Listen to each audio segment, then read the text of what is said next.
this is what happens when we have an incompetent education minister hired by a compromised prime minister who himself is incompetent to be able to evaluate and judge characters. This is what happens. Now, the matter of stress.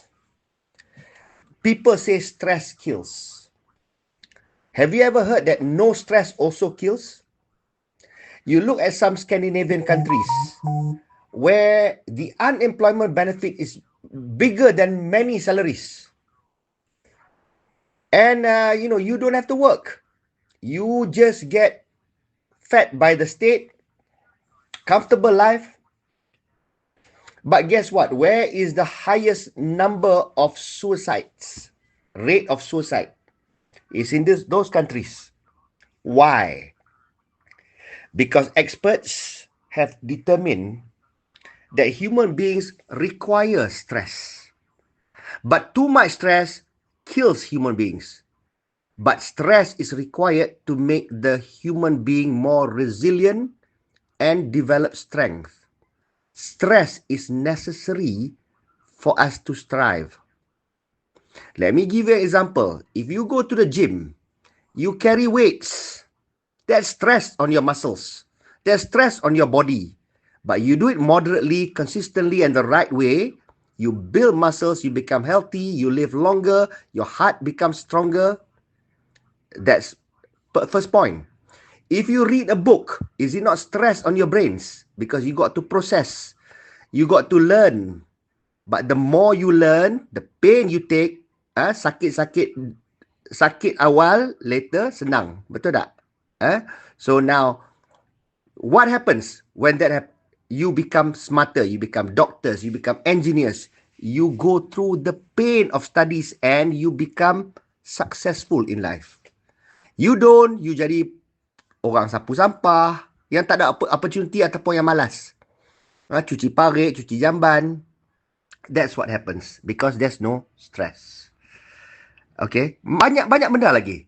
Even our own body, when we are sick, we take antibiotics. What's antibiotics? Antibiotics is something that attacks our body to stimulate our immunity system to produce antibodies in excess so that it also cures the sickness we have. That's also stressing. Antibiotic is stress to the body. Panadol is stress to the body. Any medicine, whatever it is stress to the body. Jadi, stress is required. It is the rule of the universe. We must experience moderate stress. Coming back to the issue of the Scandinavian countries, why is there the highest of instances of suicide? Very simple.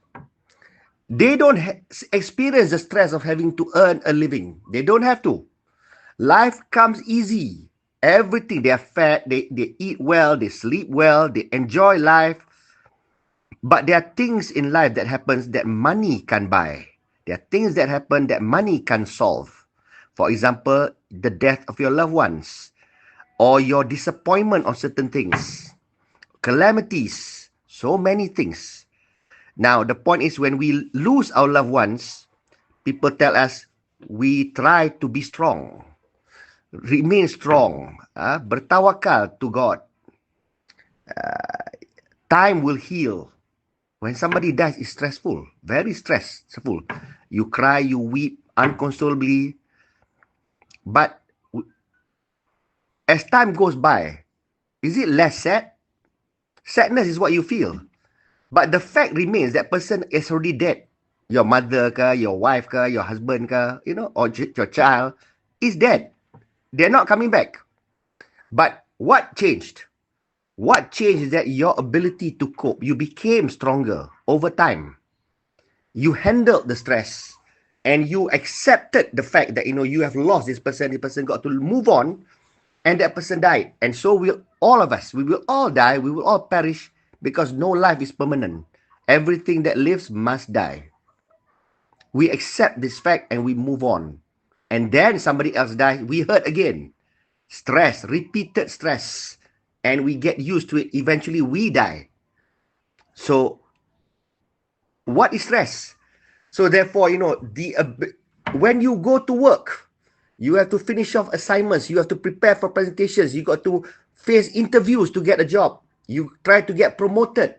In businesses, you take challenges, you go into tender, you try to get the best price, you try to do your sales pitch. These are all stress, and you must be able to handle that well.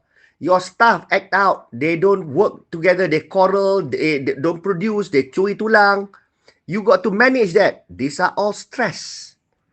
And therefore, you can't handle stress, you can't handle that, you fail, you become failures in life. Because you have not been trained to handle stress. Now here we have an Einstein kind of a education minister who wants to remove stress altogether, supaya students don't experience any stress. Now, do we not know that in life there is stress? Ask the education minister.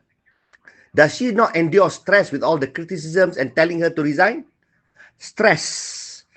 But she's still there, muka tebal, still being the education minister, because she can handle stress, because she herself underwent stress when she was studying.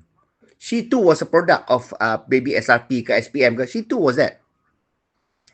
And she probably scored reasonably well to be able to be qualified to be minister, notwithstanding that it's more of a favor that Anwar helped lah because of Anwar's relationship with her late father.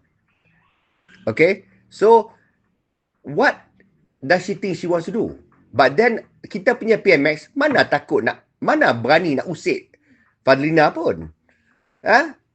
Dia punya, to me this is a ballless punya prime minister. Despite repeated screw-ups, he doesn't even transfer this education minister to another portfolio pun tak. Kalau Singapore ke mana-mana, this person will no longer be a minister. Dia jadi MP saja. Ataupun turun pangkat. Ataupun tak pegang apa-apa portfolio pun. But, this education continue to mess things up, and now kalau dia nak remove SRP, SPM, dia nak ganti dengan apa? So, tak payah, no drive, no stress. No stress, no drive. And you will see what kind of budak-budak, what kind of new leaders, new people, new Malaysians we're going to end up having. Kesian siapa-siapa yang pergi public schools. Siapa yang mampu end up paying for private schools or international schools. I had no choice but to do that. Because I have no faith in kita punya Malaysian education system. It is so pathetic. And we have a pathetic punya education minister. And we got a weak, ballless, compromised prime minister running the whole show. And what is about to happen is an Armageddon to our education system. And the victims will all be whom? Our kids. Bravo. This is what happens when you vote a monkey of a government. A heartfelt light. To every soul whose hand did give, you've helped me dream, helped me live. In darkest hours, your light came through, with hearts so kind, so pure, so true. Your gifts, like stars in deepest night, have steered me gently toward the light. Each coin, each word, each silent prayer, a thread of hope so rich, so rare. My eyes once dimmed now seek the skies, and slowly clearer visions rise. Because of you, I dare to see the world again. Its grace, its plea. Your compassion's flame will not just stay with me alone. It lights the way for others wandering through despair to feel the warmth of selfless care. You've shown what love in action means, in quiet ways through giving scenes. You've built a bridge from soul to soul and made the broken feel more whole. So let this thanks rise like a song, a melody both soft and strong. May your example gently call more hearts to rise, to give. To fall into the joy of lifting pain, of planting hope where none remains. Your kindness walks beside me still, a light, a love, a living will.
don't forget to hit that subscribe button to show your support.